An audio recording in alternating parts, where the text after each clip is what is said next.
morning, or depending when you're watching this, good afternoon, good evening, or good night. My name's Ross, and as always told, out of Voice of Radio. So today, we've got, well, two new cards we need to be looking at. Dragapult V and Dragapult VMAX. Now, we're not going to get into the whole dragon versus psychic debate. We were told that this was going to be a psychic Pokemon. It's not surprising that this is a psychic Pokemon. Let's just move on with our lives. But let's just note that it's not a dragon, and it probably should be. So starting off with Dragapult V, then I should mention all of our translations come from the lovely Antoine Boulet, one of our very, very favourite people here. And the artwork is phenomenal on this. We've got 210 HP, which is pretty good for a Pokemon V, not spectacular. We got a retreat cost of 1, which means free retreat with a skateboard or U-turn board, which is pretty nice as far as bonuses go. We've got a weakness to darkness, which is to be expected for psychic Pokemon nowadays. Not a huge problem, if I'm honest with you, at the moment, because darkness just isn't a really big type right now. Maybe Obstagoon Dex, there we go. Obstagoon Dex could cause you some problems. And we got a resistance to fighting, which is always quite nice. Nice to have a resistance. And you're a psychic Pokemon, which means you can search out with Mysterious Treasure. It means you can accelerate energy with Malamar. It means you can use Spell Tag to do extra damage if you get KO'd. It's a pretty good time to be a psychic Pokemon, if I'm honest with you. But what does it do? Well, the first attack, fairly uninspiring. 1 psychic energy, 30 damage. Nope. I mean, look, it's turn 1. You've got nothing else to do. You've got no other options. You might as well. But that's it. That's the only reason you're doing this. If you've got nothing else and it's in the active, you might as well do 30 damage. You might find the odd Pokemon that's weak to this and then you end up getting a KO. I mean, Malamar decks are pretty good, and the Inkay that we all pretty much have to play does have 60 HP and a weakness to Psychic. The Mew from Unbroken Bonds that protects your bench has 60 HP and a weakness to Psychic. So either of those would actually be one-hit KO'd here. This will, to be fair, hit a few relevant Pokemon, but it is very much if you've got nothing better or can guarantee a KO kind of attack. The second attack, however, we like an awful lot more. 2 psychic energy, 60 damage. If this Pokemon was on your bench and became active this turn, this attack does 80 more damage. 140 in total. Now this I like an awful lot more. Could you see, ladies and gentlemen? I mean, we've seen this before, right? This was fine with Golisopod. That was a really good Pokemon. This was fine with Zapdos. That was a really good Pokemon. Still sees a bit of play with Raichu and Alolan Raichu. Pretty good Pokemon. So the whole having to come active again really isn't a big problem. But what we love here is you're doing 140. Which means if you're against something like, ooh, I don't know, top of my head, Mewtwo and Mew, then that's a straight one-hit KO with weakness. And sure, they can use Jirachi, but even if they play Jirachi and even if they get it out, it's a 160 HP 2-prize liability sitting on their bench. It's not exactly like it's going to be some game-changing thing for them. Sure, they'll avoid a KO while giving you a really easy 2-prize KO. And then you'll still get them next turn for 3 prizes. So it's really not the end of the world here. It's a nice attack. The 2 energy works really well. I mean, we've seen the Dragapult from VMAX Rising see play over in Japan with Malamar. And it's really nice because you're talking a single energy and then 1 off Malamar. 1 from your hand, 1 from Malamar, and that's it. You're paying the attack cost and you're ready to go. It's a really payable attack. And the great thing is here that because you need to get to the bench, you could just retreat to discard an energy, put a new Dragapult V up, and then just Malamar onto the one you retreated. So with 1 Malamar and retreating, the cycling's really good. Or you just retreat with U-turn board, or you go Jirachi. Because of course, anytime you're flicking in and out of the active, why not switch, promote a Jirachi, use a phenomenal ability that lets you look at the top 5 cards of your deck, find a trainer card and put it in your hand, and then free retreat with a skateboard, and you do need to use a skateboard because Jirachi will be asleep, and then hit for 140 again. 210 HP is quite high, You're hitting 140 damage. It means you can take better advantage of something like Jirachi. This is really nice, ladies and gentlemen. It's a really nice attack that does a really nice amount of damage, and the energy cost is low.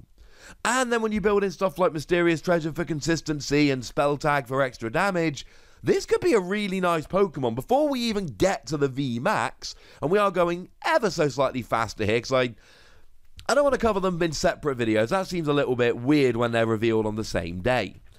But just straight off the bat, I think Dragapult V is a really good Pokemon.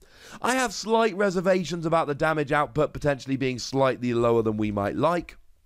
But other than that, it's really nice. And you're hitting a good weakness, so we're good.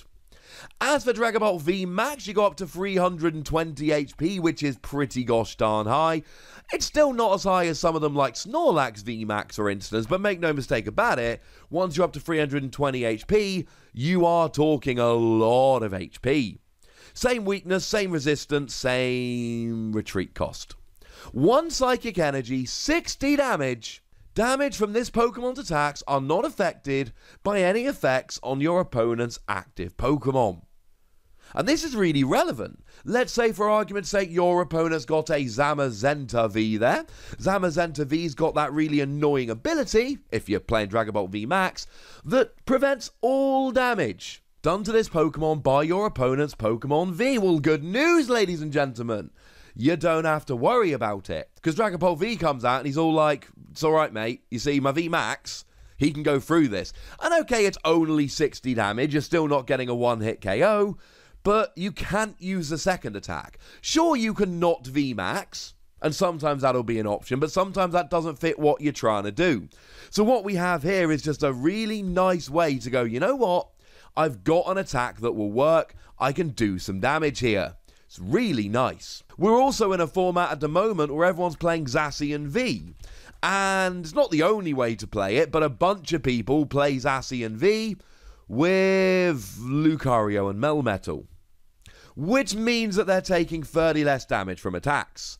And pretty much everyone, whether they're playing Lucario and Melmetal or not, plays it with Metal Frying Pan, so they're taking 60 less damage from attacks. And this is a way of basically ignoring both of those and going, no, I'm hitting you for 60 damage, I don't care that you're trying to reduce the damage by 60, it ain't gonna work.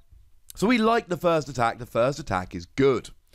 Second attack here, 2 Psychic Energy, 130 damage. Place 5 damage counters on your opponent's bench Pokemon in any way that you like. And what I find very strange here is that this is exceedingly similar to the attack from the Dragapult from VMAX Rising. The Dragapult from VMAX Rising did 120 and dropped 3 damage counters any way you like. This does 130 and drops 5 damage counters anywhere that you like. Now, that was a single prize stage 2. This is a free prize Pokemon that has evolved once. I'm not sure this is quite good enough.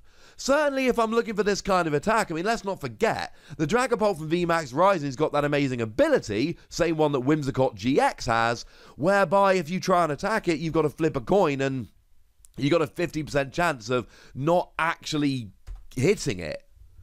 And it's doing 10 less damage and dropping 2 fewer damage counters. If I'm using that attack, I'd rather be using Dragapult from VMAX Rising, if I'm honest with you. Amazing ability, bit less damage for the same attack cost, but then you're not giving up free prizes when KO'd. Now you are essentially, well, you're evolving once rather than having to evolve up into a stage 2, so there are reasons to not play it. But honestly, I'd rather just go Dragapult here than Dragapult VMAX. I do like the first attack that gives you an out against anything. Any Pokemon trying to get protection in any way you can hit through, that's lovely. Second attack, it just depends how much faster you are, I suppose. But I do really like Dragapult V. I do love that the first attack does actually get a KO on widely played Pokemon. It might basically only really be good against Inkay and Mew, but actually both Inkay and Mew are seeing quite a lot of play at the moment. Being able to go second and get a cheeky KO on one of them is actually quite nice. And I love doing 140 for 2 energy. I know that when you then VMAX, you do 10 less but drop 5 damage counters, but you also give up a third prize. And incidentally, you don't get a one-hit KO on Mewtwo and Mew. So I suppose my conclusion is this. I like the V, and I quite like the VMAX, but I'm not sure I like it more than just the Dragapult from VMAX Rising. But then again, you got 320 HP, you do good damage and drop a bunch of damage counters while having an answer to anything. So I reckon let's just give the pair of them between 3 and 4 Wassies. We don't give half Wassies, that would be barbaric. They're good cards. I don't know if they'll set the meta alight, but the artwork on them so phenomenal, I kinda hope that they do. Now we are going to be doing a bunch of videos today and tomorrow to cover all these new cards, so just so we're clear, watch them all, would ya? It would make me rather happy. For now, ladies and gentlemen, tell me what you think about these cards. Go nuts in the comment section, but please remember the rule. Be nice, would ya? And then make sure you like this video, subscribe to this channel, follow me on Twitter at TheWassie, and Twitch for some live action at twitch.tv/PTCGRadio. If you want to support the channel, get some bonus podcasts and all that good stuff, head on over to patreon.com/PTCGRadio, where you can do exactly that. And please do make sure you're checking out youtube.com/WassiePlays, where you can find out about a whole bunch of games that don't have Pokemon in, but are pretty phenomenal nonetheless. But by far the most important thing, as always, look after yourselves till next time, would ya? Thank you very much for watching. My name's Ross, and you've been watching PTCG Radio.